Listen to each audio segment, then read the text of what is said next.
Bé, bon dia.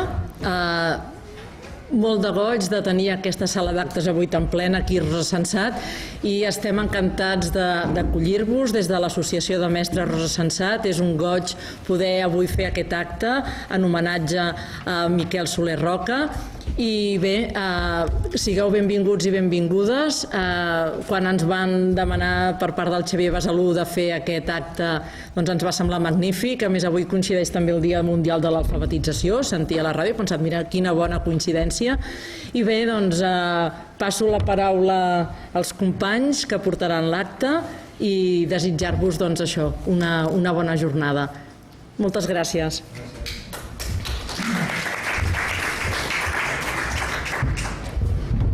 Bon dia a tothom.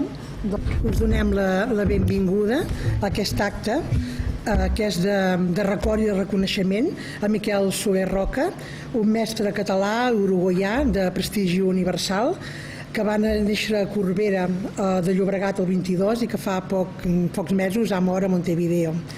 Miquel Soler Roca és un mestre a qui no agradaven gaire els homenatges, perquè ell deia que no era res més que un treballador de l'educació que estava obligat, diguéssim, per el compliment dels drets humans, que no és pas ben poca cosa. Era un treballador d'educació que, com veurem, tenia moltes pàtries al cor, moltes pàtries que estaven ben agermanades una amb l'altra, la de la dignitat, la justícia, la solidaritat i el compromís, la transformació social, la lluita contra la pobresa, la pàtria del coratge, de la denúncia, de la creació, de la bellesa, de la tendresa i de la visió crítica que fuig de tot adoctrinament, o sigui, la pàtria pedagògica per excel·lència. Si ho haguéssim de resumir, crec que diríem que la seva gran pàtria era la pàtria de l'emancipació humana, en la que ell militava tenaçment i donava sentit a la seva tasca pedagògica. Sense obviar, ell va militar en aquesta pàtria tota la vida, sense obviar que hi havia també un tipus d'educació que moltes vegades treballava per perpetuar privilegis i desigualtats. Aquestes pàtries emergiran segurament amb la programació, amb el cartell que tenim avui entre nosaltres, que ens glosarà la figura i la trajectòria d'en Miquel Roca. I el que jo voldria destacar també justament és que siguin tantes persones d'arreu del món, podem dir, de Catalunya, de Nicaragua, de l'Uruguai, de diferents parts del món, de diferents àmbits, que s'hagin volgut aplegar avui a fer-li aquest acte d'homenatge aquí a Catalunya. Això demostra realment el reconeixement que aquesta persona ha tingut durant tota la seva trajectòria, també una cosa que no és menor, l'efecte que ha anat consolidant al llarg de la seva vida.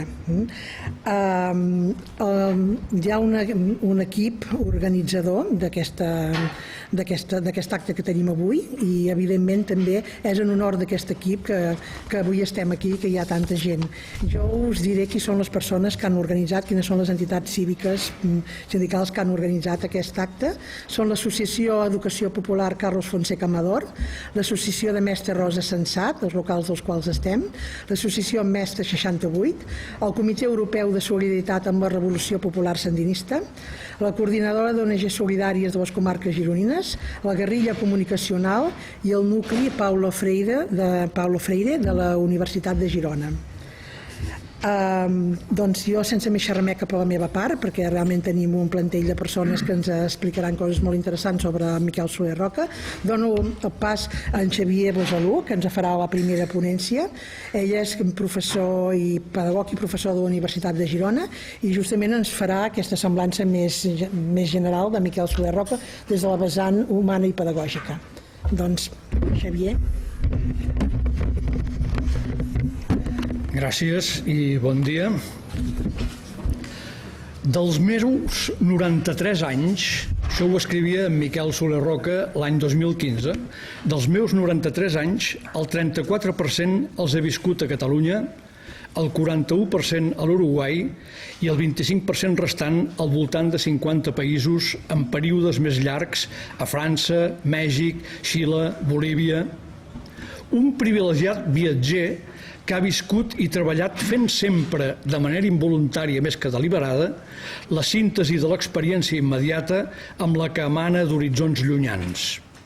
De la riquesa de contactes en resulta una lliçó, deia, la necessitat de conciliar la unitat de l'espècie humana amb la seva diversitat, el reconeixement de la bondat natural i bàsica dels éssers humans, la conveniència de tenir present el perill que la defensa de la cultura pròpia rellisqui en intransigència. Travessant tantes vegades oceans i muntanyes, he après la importància de conviure en germanor i en pau, de fer de l'educació una de les eines fonamentals de la construcció de l'encara inassolible pau. I feia una síntesi de la seva vida dient: el 1926, quan jo tenia 4 anys, la meva família va emigrar de Barcelona a l'Uruguai, país que acollia milers de treballadors semiqualificats, sobretot espanyols, italians i progressivament ciutadans centreeuropeus amenaçats pel naixent nazisme. A casa es parlava català, però al barri i a partir de 1928 a l'escola pública, gratuïta, laica, integradora, a la que vaig accedir, em van castellanitzar, naturalment en la modalitat característica del Río de la Plata. Al curs de la meva adolescència va esclatar la Guerra Civil, que la meva família va seguir amb passió republicana. A l'Institut Normal, on jo estudiava magisteri, vàrem crear un comitè de solidaritat amb l'Espanya republicana. L'any 43 em vaig iniciar com a mestre rural en un poblat molt pobre del nord del país i em vaig familiaritzar amb la llengua local, una barreja de castellà i portuguès. Fins al 1961, la meva llengua de treball i d'ensenyament a diferents zones del país va ser el castellà. El català el vaig mantenir en els contactes amb els meus pares i germans i entre 1961 i 1982 vaig treballar al Servei Internacional contractat per la UNESCO. L'any 82 vaig iniciar l'actual etapa de funcionari internacional jubilat. El problema principal va ser el de definir on viure. No podia tornar a l'Uruguai, on es patia una dictadura que m'havia invalidat el passaport. La meva filla i la meva família s'havien instal·lat a Barcelona i res més natural que jo tornés, ja acabada la dictadura franquista, al meu país de naixement. Així doncs, cap a Barcelona després de 56 anys d'absència. Vaig establir bones relacions amb la gent de Rosa Sensat, tant com a alumne de llengua catalana, com en qualitat de professor de l'escola d'estiu, participant en alguna taula rodona, treballant en alguna comissió oficial amb Marta Mata, la gran figura que encara regava la planta rebel, resistent i il·lusionada, que havia nascut l'any 65 com a escola clandestina. Agraeixo que en aquest esforç exemplar s'hagi deixat sempre un generós espai per a l'educador emigrant que se m'hagi tractat com a membre de la família catalana de mestres i que ara es posin algunes de les meves reflexions a disposició dels educadors compatriotes. Com us deia, aquestes eren les paraules que ens va fer arribar en Miquel l'any 2015 per presentar el llibre Educació, Resistència i Esperança que publicava Rosa Sensat aquest mateix any i que si alguns de vosaltres no teniu i el voleu, allà darrere n'hi ha uns quants exemplars. La presentació pública del llibre es va fer a la Casa Amèrica a Catalunya el 12 de novembre d'aquell any amb la presència del cònsol de l'Uruguai a Barcelona, que en aquells moments era el senyor Juan Pablo Tagliafico, i Seba Esparra em va fer una ressenya ardent i emocionada a la revista de Rosa Sensat Perspectiva Escolar. Deia en Sebas: aquest és un llibre absolutament necessari entre tanta literatura inútil o perillosa per a la formació de les persones en temes educatius. Una obra desconeguda tant per raons biogràfiques com polítiques. No ha interessat gens a casa nostra la divulgació d'aquesta pedagogia militant. Voldria destacar, segueix dient en Sebas, la vigència del pensament pedagògic de Miquel Soler Roca, dels principis que han d'orientar l'educació, l'escola i la formació dels mestres, i la seva coincidència amb la millor tradició pedagògica catalana, des de la Mancomunitat fins a la declaració de la 10a Escola d'Estiu de 1975, passant per Ferrer i Guàrdia i el Seno. Llegir aquest llibre m'ha fet pensar molt en Paulo Freire, m'ha fet pensar en Miquel Soler Roca com el Freire català, el nostre Freire. L'estimat Jaume Botey també va participar en aquella presentació i a més n'havia escrit el pròleg, que de fet és un magnífic estudi introductori de la persona, de la trajectòria i del pensament de Miquel Soler Roca. Escrivia Jaume Botey: l'essència del seu pensament és una defensa aferrissada de la pedagogia com a ciència de transmissió de valors. Molts hi trobaran el saludable respir de tornar a les fonts de l'educació i acabaran preguntant-se per quins camins tan estranys hem arribat fins on som ara. La resposta és també en el nucli del pensament d'en Miquel. El neoliberalisme ha aconseguit desideologitzar l'educació, eliminar-ne les dimensions més polítiques, intentant convertir el fet educatiu en una qüestió purament tècnica. Les dues experiències que han ocupat la seva vida professional han estat la de mestre a l'Uruguai, durant quasi 15 anys en zones rurals pobres, i les diferents responsabilitats a la política educativa des d'organismes internacionals, també durant gairebé 20 anys. Ell ha convertit aquests dos àmbits en coneixements que sumen. Des de la vida concreta a l'escola rural elabora propostes de validesa universal i des de la visió internacional en treu unes propostes globals al servei de les causes concretes. La biografia de Miquel Soler Roca, si heu pogut revisar aquest magnífic document que ens ha preparat en Pep Cavaller, doncs ja la teniu clara. També en el llibre, si l'heu llegit, hi ha una extensa biografia i bibliografia, però per dir-ne només 3 o 4 coses, recordar que Miquel Soler Roca va néixer l'any 1922, l'abril, a Corbera de Llobregat, que el 26 la seva família, pare, mare i 3 fills emigren a Montevideo, que l'any 43 comença a fer de mestre en una petita escola rural, que l'any 45 participa en el Congrés Fundacional de la Federació Uruguaya del Magisterio, de la qual durant uns anys ocuparà la secretaria general, que el 52 la UNESCO li concedeix una beca per estudiar educació fonamental, és a dir, educació permanent a Mèxic, que el 54 crea i dirigeix el primer nucli escolar experimental de la Mina, al departament de Cerro Largo, on es tractava de fer una pedagogia comunitària integral i de superar l'aïllament dels mestres. El 61 s'instal·la a Bolívia i ja comença a treballar per la UNESCO fins que es jubila, com ell mateix ha dit. El 82 es jubila i fixa la seva residència a Catalunya, vista la impossibilitat de viure a l'Uruguai. El 89 publica El analfabetismo en América Latina, reflexiones sobre los hechos, los problemas y las perspectivas. El 96 publica Educación y vida rural en América Latina.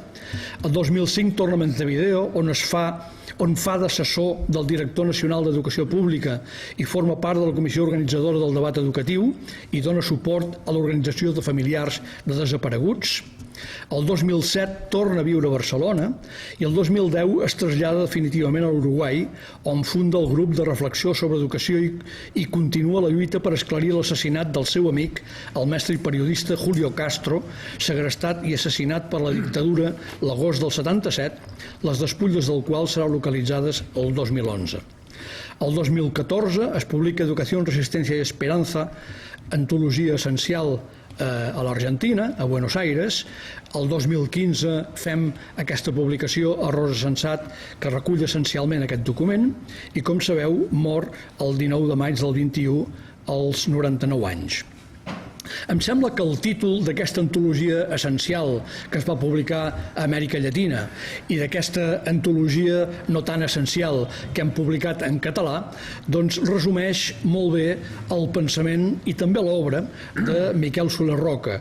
Em sembla que aquestes 3 paraules, educació, resistència i esperança, són les paraules claus per entendre el personatge. I per això dedicaré unes paraules a cadascuna de les 3. Educació. El que diré són paraules de Miquel Soler Roca, no són meves. Què diu d'educació? L'educació és un dret universalment reconegut, però de gaudiment greument amputat. Què vol dir que l'educació serà gratuïta? Per mi vol dir que l'ingrés als centres no ha de tenir cap cost. Les famílies no han de pagar res ni a l'escola ni als ensenyants. Els manuals, el material escolar en general, han de ser lliurats gratuïtament. S'han de brindar aliments, vestuari, atenció mèdica, etc. als alumnes que ho necessitin. Val a dir, deixeu-me fer aquest parèntesi, que l'educació gratuïta segueix sent un repte també a casa nostra. L'educació és un dret a exercir al llarg de tota la vida. Per això parlem d'educació permanent. L'educació d'adults és, en termes generals, relegada a una presència mínima entre els serveis educatius. I ho afirmo des del realisme. La meitat de la població espanyola adulta no arriba a llegir un sol llibre al llarg de l'any. Tot treball educatiu és un treball situat, ha d'atendre les necessitats de desenvolupament d'éssers concrets, membres d'un grup humà determinat, en un lloc geogràfic i ecològic únic, en un moment històric precís, en un àmbit polític, social, cultural i lingüístic amb característiques que li són pròpies. La historicitat del fet educatiu suposa que l'educació general ha de permetre a tothom el coneixement i la interpretació correcta del món local, del món nacional i del món internacional. Un coneixement que no es limiti al present, sinó que explori les arrels més influents en aquest present. Soc partidari de l'educació laica, i això no vol dir que preconitzi una escola que faci de l'ateisme una militància. Però no accepto la idea que la laïcitat sigui presentada, com passa tantes vegades, com a mancada de valors.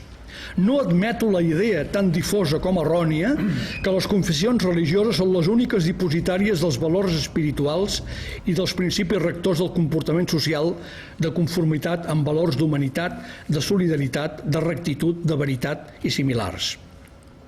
L'experiència de la mina, aquell nucli experimental, es va confirmar que els processos educatius constitueixen un factor important de canvi social. Però també va quedar demostrat que un procés de canvi social centrat fonamentalment en accions educatives resulta insuficient per abordar problemes que requereixen també l'acció decidida d'altres serveis i recursos i que és indispensable la voluntat política d'impulsar un verdader canvi global i d'acceptar-ne totes les conseqüències. Em sembla un missatge d'una actualitat extraordinària. Resistència és la segona paraula clau.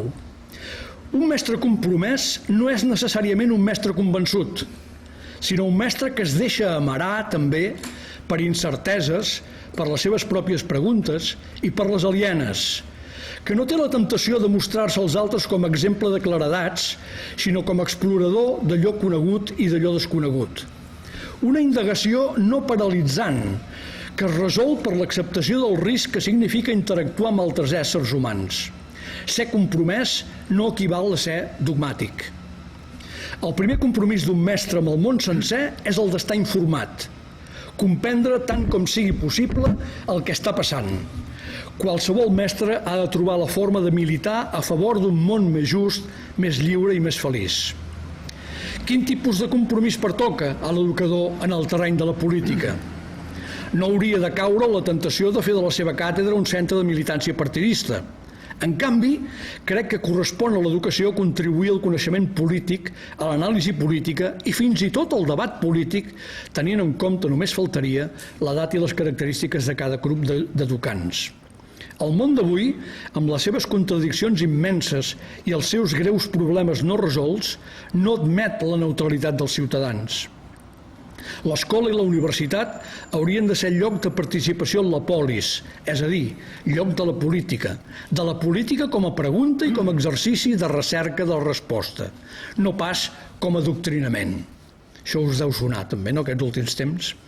En la vida dels infants, el mestre és, tant si li agrada com si no, un dels seus referents. Aquesta doble condició, de ciutadà amb plenitud de drets i de referent per als infants, ha de portar a l'educador en general a defensar enèrgicament la seva condició humana, la qualitat i la plenitud de la seva vida, el gaudi ple dels seus drets. És important la consciència de la irrenunciabilitat d'aquests drets i, doncs, l'actitud de resistència ferma i persistent enfront de tot allò o de tota persona que pretengui minvar la nostra dignitat personal i la nostra funció de referent social. Si no es practica aquesta primera resistència, totes les altres esdevindran impossibles. Preconitzo l'austeritat com a principi rector del comportament de qualsevol persona, sense que això vulgui dir mortificar-se, sinó renunciar a luxes i dispendis innecessaris.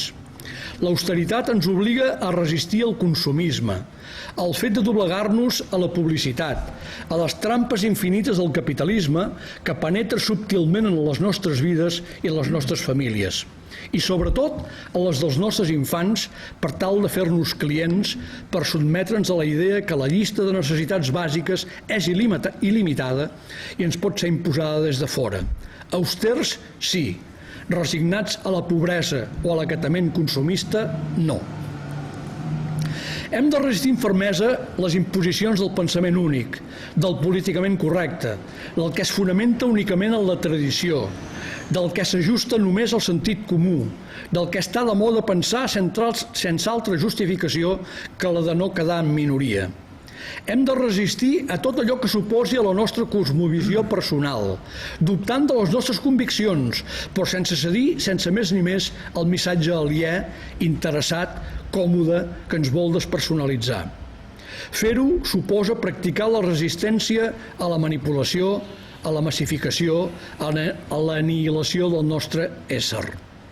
Desitjo que els mestres i les mestres surtin del silenci, que tornin a sentir-se constructors del desafiant futur, despullat de la temptació de conformar-se esperant l'adveniment de temps millors o confiant que l'atzar de la història ho arregli tot. No acceptem res com a ineluctable, com a insuperable, com a imposició del destí. Hem de passar del fatalista no es pot al confiat ens resulta difícil, però sí que podem. I finalment, l'esperança. Vaig ocupar la tribuna, diu Miquel Soler, del Paraninf de la Universitat de la República els dies 2 i 3 de març de 1961. Els mestres rurals ens hi vam reunir amb delegacions provinents de tot el país. Em va correspondre d'argumentar més o menys així. Com que els que manen prenen a l'escola rural les seves institucions bàsiques, reconstruïm-les nosaltres amb els nostres propis mitjans i amb els recursos que no tenen els jerarques d'aquesta hora: tenacitat, rumb, experiència i solidaritat. Vaig tornar a prendre la paraula entre aquests murs universitaris al febrer de 1986 per retornar als educadors la visió crítica i la voluntat de reconstrucció necessària en aquells moments de postdictadura acabada d'estrenar. Vaig ocupar aquest mateix lloc el 28 d'agost de 1987 per parlar de Julio Castro com del meu mestre, del meu company de feina a l'Uruguai i a l'Amèrica Llatina i també del meu amic durant gairebé 40 anys. Vaig dir llavors: he vingut a fer vots en aquest recinte de pensament, de ciència i d'humanisme per al dia que el nostre planeta hagi abolit els exèrcits i totes les armes, per al dia que la violència entre germans hagi desaparegut fins i tot a les seves formes més subtils i sornegueres. És un somni? És clar que sí. Però quina funció més alta podria tenir l'educació que la de sembrar somnis i conrear-los pacientment i amorosament en una perspectiva de segles, si cal, fins a la seva fructificació. Els qui estan estudiant, em permeto de dir-los, no us conformeu a aprovar els vostres exàmens ni a aconseguir els vostres anhelats i merescuts títols. No ofegueu els vostres dubtes en alguna de les formes d'èxit existents. Mobilitzeu-vos per buscar respostes. Penseu com posar els sabers adquirits a disposició d'un país que els necessita. No us culpabilitzeu, però eviteu caure a les tentacions d'una societat planetària que ens vol alienats, competitius, egoistes, bons consumidors i, sobretot, distrets. Defenseu la vostra llibertat, joves estudiants. Supereu la tentació de creure que la igualtat no és possible. Cultiveu la fraternitat. I finalment diu: als meus col·legues mestres i professors, a tots vosaltres, els reitero el que moltes vegades he escrit. Acompanyo les seves justes reivindicacions, les faig meves. Però hi ha almenys, companys, dues contrapartides. La primera és la de servir al poble amb professionalitat, però també amb esforç i amb abnegació que les circumstàncies requereixen. I una segona contrapartida: continueu estudiant, formant-vos, creixent professionalment. Aquesta em penso que pot ser una bona síntesi del que pensava i feia Miquel Soler Roca. Moltes gràcies.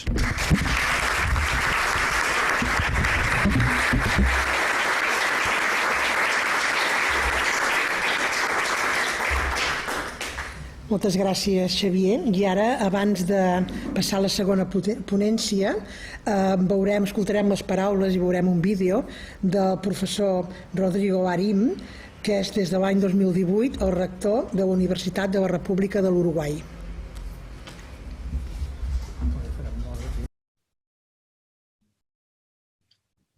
Buenos días. quiero comenzar agradeciendo, en el nombre de la Universidad de la República, a las organizaciones sociales, solidarias, educativas, académicas de Cataluña, que en el día de hoy organizan este evento de reconocimiento al maestro Soler y que nos han transmitido esta invitación para que la Universidad de la República, en la figura de su rector, esté presente en el evento. Miguel Soler, más conocido por todos nosotros como el maestro Soler, a secas, nació en Cataluña hace casi un siglo atrás, en 1922, y falleció en Montevideo el 19 de mayo de este año, 2021. Es por lo tanto catalán de origen y uruguayo y latinoamericano por adopción. Se emigró muy tempranamente, cuando tenía 4 años de edad, a nuestro país y desarrolló buena parte de su formación y su trayectoria profesional en Uruguay.